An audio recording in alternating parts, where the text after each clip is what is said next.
जीवन में हर व्यक्ति सफल बनना चाहता है लेकिन सफल बनने के लिए आपको अच्छे विचारों को अपनाने की जरूरत है गौतम बुद्ध के उपदेशों से आपके जीवन में सकारात्मक बदलाव आते हैं और इससे आपका जीवन बदल जाता है।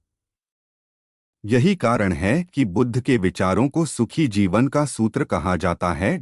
सफल बनने के लिए हर व्यक्ति का अपना एक लक्ष्य पहले से ही निर्धारित होता है और वह उसी के अनुरूप काम करता है। लेकिन कई बार ऐसा होता है कि आप जो बनना चाहते हैं वैसा नहीं बन पाते हैं। कुछ लोग इसे लेकर यह मान लेते हैं कि शायद उनकी किस्मत में ही यही लिखा होगा, तो वहीं कुछ लोग अपनी किस्मत को खराब कहने लगते हैं और कुछ लोग यह मानकर संतुष्ट हो जाते हैं कि शायद वह इसे डिजर्व ही नहीं करते थे। लेकिन इसका असली कारण कुछ और ही होता है। गौतम बुद्ध की इस कहानी से जानते हैं। इसका कारण एक बार गौतम बुद्ध को एक सभा में उपदेश देना था। सभा में करीब 100 से ज्यादा लोग उपस्थित थे और उनका इंतजार कर रहे थे। गौतम बुद्ध आए लेकिन बिना कुछ कहे ही चले गए। बुद्ध का ऐसा व्यवहार देख सभी हैरान रह गए, लेकिन किसी ने उनसे कुछ कहा नहीं। अगले दिन फिर से सभा का आयोजन हुआ। लेकिन आज सभा में उपस्थित लोगों की संख्या घटकर 80 हो गई। आज भी बुद्ध ने ऐसा ही किया। वे सभा में आए लेकिन बिना कुछ बोले चले गए। आज भी लोग हैरान हुए लेकिन बुद्ध से किसी ने कुछ कहा नहीं। अगले दिन फिर से सभा का आयोजन हुआ और लोगों की संख्या घटकर 50 हो गई। बुद्ध फिर से सभा में आए और बिना कुछ बोले ही चले गए। आज भी बुद्ध से किसी ने कोई प्रश्न नहीं किया। अगले दिन फिर से सभा का आयोजन हुआ और इस बार लोगों की संख्या केवल 30 थी। आज भी बुद्ध बिना कुछ बोले मुस्कुराकर चले गए।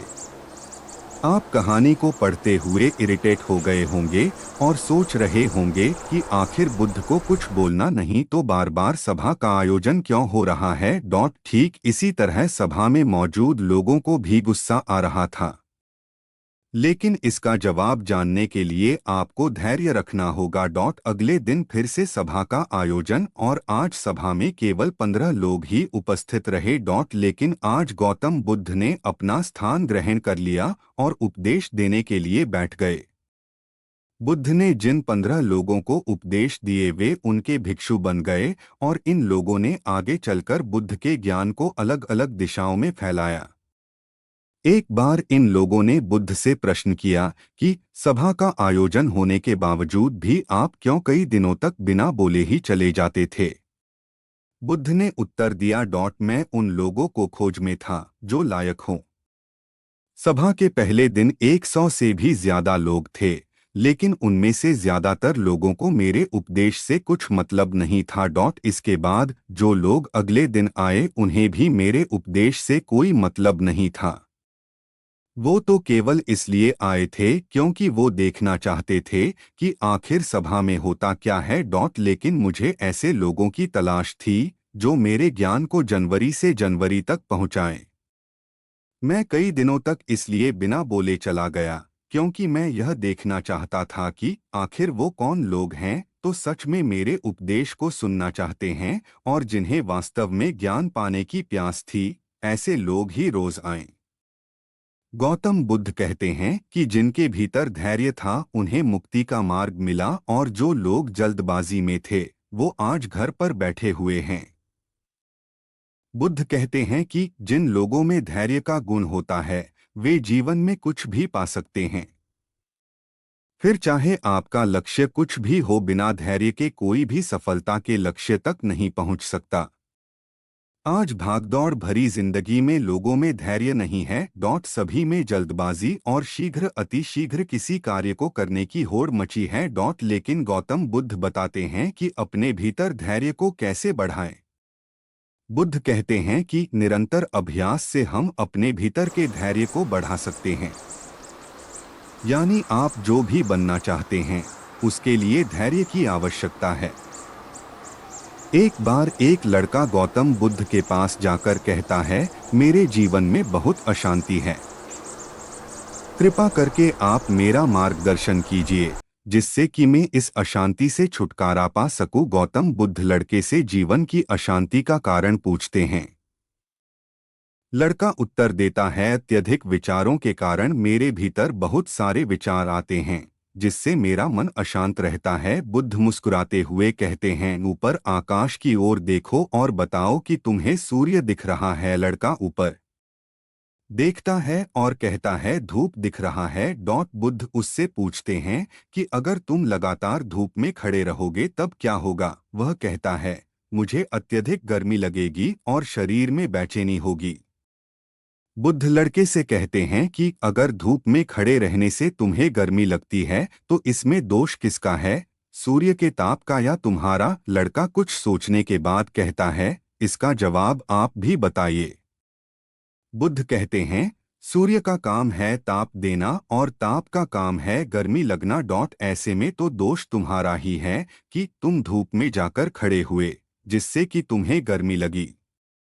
तुम्हें अगर शीतलता चाहिए तो तुम्हें छांव में रहना होगा। ठीक इसी तरह चंचल मन का भी स्वभाव होता है विचारों और भावनाओं को जागृत करना। विचार क्षण भर के लिए होते हैं, लेकिन विचार से पैदा हुई भावनाएं देर तक टिकी रहती है। लेकिन यह तुम्हें निर्णय लेना है कि तुम्हें विचार और भावनाओं के साथ चलना है या अलग दिशा बनानी है।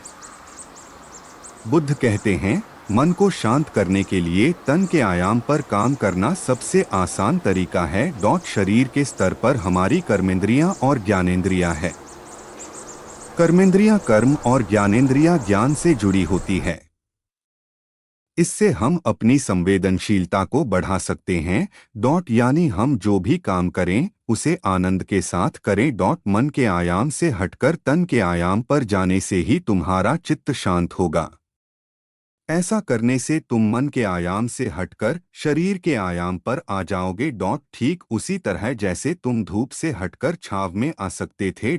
मन के आयाम से हटने पर तुम्हारी जागरूकता तन पर आ जाएगी।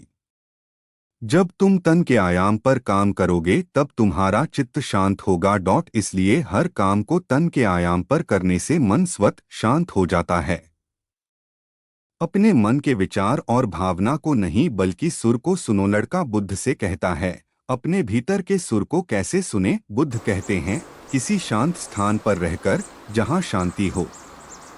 तब अपनी आंखें बंद करो और मन के भीतर चल रहे शोर से हटकर भीतर के सुर को सुनने की कोशिश करो। सुर निरंतर चलता रहता है, लेकिन बाहर के शोर के कारण तुम अपने मन के भीतर चल रहे सुर को नहीं सुन पाते हो।